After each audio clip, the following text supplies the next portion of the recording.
Ladies and gentlemen, Dave Chappelle.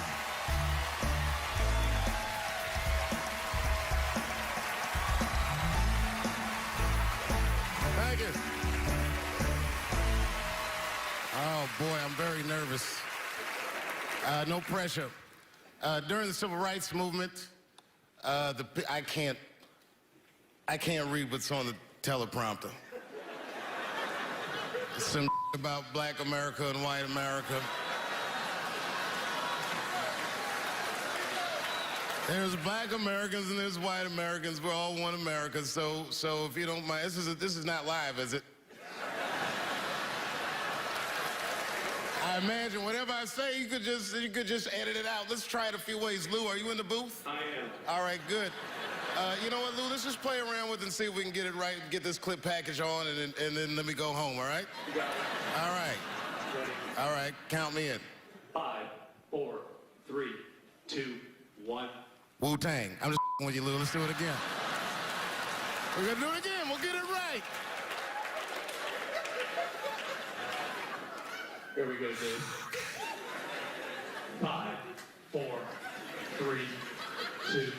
You know, when I was a comedian starting out in Washington, D.C., right here in this city, 1988, I'll never forget this. It was a comedy club owner that banned profanity from his comedy club. He said it offended his audience, and this was a cause of major concern for all the comedians in the circuit. And we all called a meeting, and we had the owners come, and it was the club owners, and it was the comedians. It was the classic labor dispute. The club owners laid out their case. There cannot be profanity in these clubs because that offends people. And there's a comedian who's still a good friend of mine to this day. He lives right here in Washington, D.C. He stood up and he said, he's black, I should tell you because it's important to the story. He says, I use profanity because I live a profane lifestyle. He says, I don't have an insect infestation in my house. I have roaches.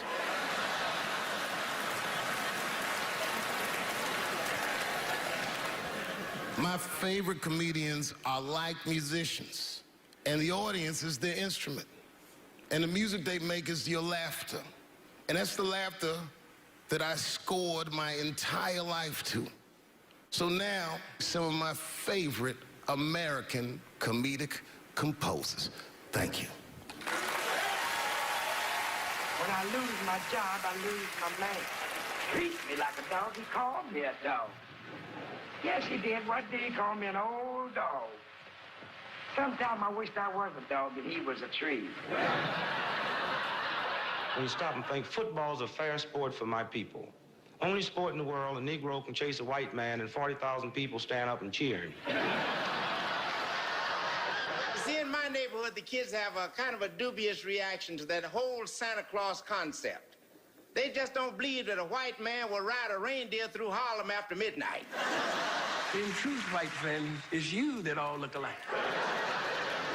But look at the black people around you. We're all different colors. Black walnut, burnt elk, almond, chocolate mocha, pecan, vanilla, yellow, mellow, light, bright, and damn near white. We come from the first people on the earth. You know, the first people on the earth were black people. We the first people had thought, right? We was the first one to say, where am I? And how do you get to Detroit? I think maybe like 30 years ago, there was a woman that wanted to sing, and a black lady that sang opera that wanted to sing. What was her name? Mary Anderson. And this place was like segregated, and they couldn't sing here. And here we are, like not even 50 years later, a 22-year-old black man on stage getting paid to hold his. God bless America. I gotta go now. Y'all take it easy. Bye-bye.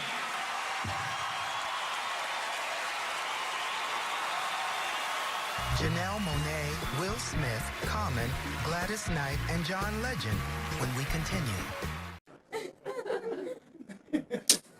Yeah, man. Well, you ladies are right. To be honest with you, your lives look terrifying to me. They do, man. I know nothing about being a woman, but I know fear. Yo, I used to live in New York when I was 17. And I couldn't even pay my bills. You know what I did to make money? I used to do shows for drug dealers that wanted to clean their money up. One time I did a real good set, and these motherfuckers called me in the back room. They gave me $25,000 in cash. I was probably 18 or 19 years old. I was scared. I thanked them profusely. I put that money in my backpack. I jumped on the subway and started heading towards Brooklyn at 1 o'clock in the morning. Never been that terrified in my life. Because I never in my life had something that somebody else would want. I thought to myself, Jesus Christ, if motherfuckers knew how much money I had in this backpack, they'd kill me for it. Then I thought, holy shit. What if I had a pussy on me all the time?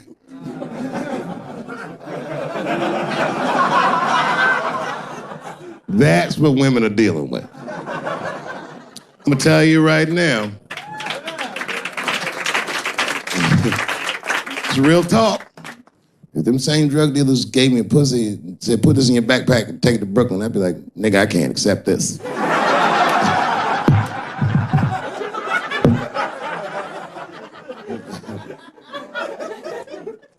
I empathize, man, you know. Everybody gets mad because I say these jokes. But you understand that this is the best time to say them. More now than ever. And I know there's some comedians in the back. Motherfucker, you have a responsibility to speak recklessly. Otherwise. New York Times said that Louis C.K. jizzed on his own stomach. You know, I've busted a lot of nuts in my day. None of them were newsworthy. Shit was really gross, because they didn't just say it like I said it. They didn't just say jizz on the stomach. They said it in that fucking Pulitzer Prize winning style that the New York Times has. It was very descriptive, like, you know what I mean? Louis C.K.'s semen shot out like a volcano of misogyny, slowly drizzling down like lava, covering his freckled penis as it slowly dripped to a fiery crown of red hair. Jesus Christ, I'm trying to eat some huevos rancheros and these niggas is...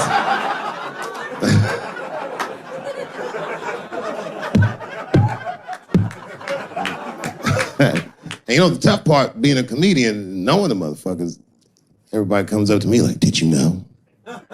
Did you know what Louis was doing? No, bitch, I did not know. The fuck you think we talk about at the comedy club? Hey, nigga, how was the weekend? Great, man. I was just jerking off in faces and coming on my own stomach, having a good time. You know how this business is. No, I didn't know. They act like we sit around like Grease. Tell me more, tell me more. Then she put up a fight. Dun, dun, dun, dun, dun, dun, dun, dun, dun, dun. Sorry, I don't know the choreography, but you get the point. You get the point. She was intense. But Louis was like the turning point. I mean, you know, all these allegations are terrible. Louis was the only... I shouldn't say this, but fuck it. His allegation was the only one that made me, like, laugh. Well, if you think about it, because all his friends is reading it, and he's jerking off, and he's surprising people. He's surprising me.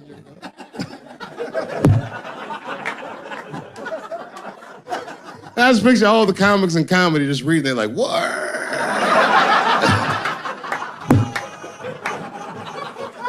It's terrible. I know it's terrible. I'm sorry, ladies. You're right. You are right. But at the same time, I mean, you know what I mean? I don't know.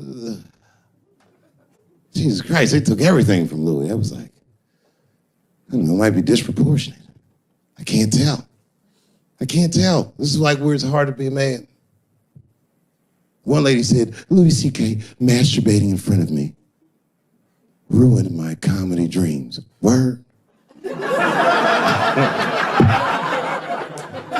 Well, then I dare say, madam, you may have never had a dream. Come on, man, that's a brittle spirit.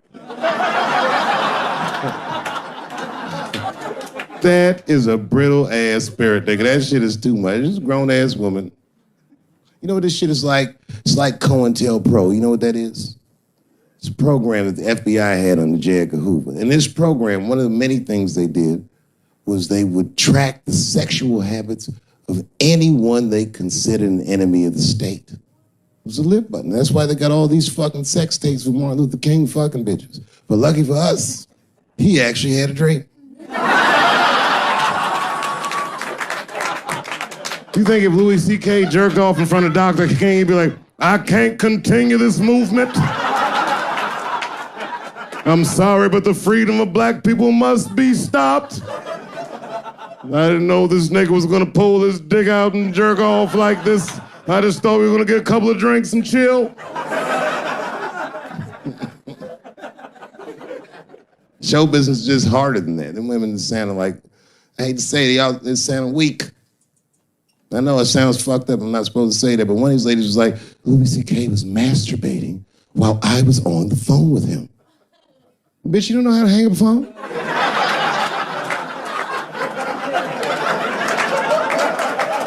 How the fuck are you going to survive in show business if this is an actual obstacle to your dreams? I know Louis is wrong, ma'am. I'm just saying I'm held to a higher standard of accountability than these women are. Don't forget who I am. Don't forget what I am. I